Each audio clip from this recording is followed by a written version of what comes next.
Police are continuing to appeal for witnesses following a disturbance in West London at the weekend. One man died and 2 others were seriously injured during the incident in Birkbeck Road in Acton on Sunday morning. Police say a number of other people were believed to have been injured nearby, with some receiving treatment at the scene. People living in a block of flats in Slough, which has the same type of cladding as the Grenfell Tower, say they've not been told when the cladding will be removed, despite a major fire there. Almost 300 people were evacuated after a blaze at Mosaic Apartments in August. Wallace Estates, which owns the building, says it's working with its original developer to ensure any defective cladding is removed as soon as possible.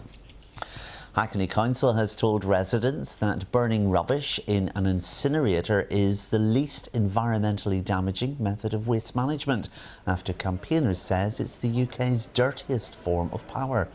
It's the latest in a long-running campaign against a new incinerator in Edmonton that was due to open next year but has since been delayed until 2027. Now, a question for you. Do you have an unusual hobby or collection? Well, meet the Londoner whose passion is so unique she's gone viral. Cindy Harding loves scissors. She's been collecting them for more than a decade and now makes videos all about them, earning her millions of views on social media. When I find a different style of scissors, I want to know everything about it. I've got a few books on scissors and then I do my research online. And I love when they're either rusty or they've got some kind of break to them or anything, because it means that they've got a rich history. Stop the bailout! Stop the bailout! Campaigners protest against Thames Water's plans for its future, with price increases for customers to tackle its towering debt. We think it's not on, in a cost of living crisis, that ordinary people who are struggling to heat their homes, struggling to pay their bills, should be expected to foot the bill. Thames Water says it's taking necessary next steps to stabilise the business. Also on the programme, a jury hears 15-year-old Eliane Andam was stabbed by a teenager in a fit of white-hot anger. He denies murder. We'll have the latest from the Old Bailey.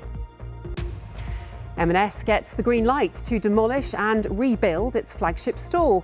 What might it mean for Oxford Street and its shoppers? And he may be 2 weeks early, but Father Christmas has swapped the North Pole for the River Thames as he cheers up children before Christmas. Police have identified a man murdered in West London as Nash Klein. 2 others were seriously injured during the disturbance in Acton on Sunday morning. Scotland Yard says there was a fight and possible shots were heard. Police are appealing for information. The congestion charge will be suspended over the festive period. There'll be no fees between Christmas Day and the 1st of January, but the ultra-low emission zone will operate as usual, with the exception of Christmas Day. West Ham United players will warm up in Michail Antonio's shirts tonight ahead of their match against Wolverhampton Wanderers. West Ham striker Antonio remains in hospital following a serious road accident on Saturday afternoon.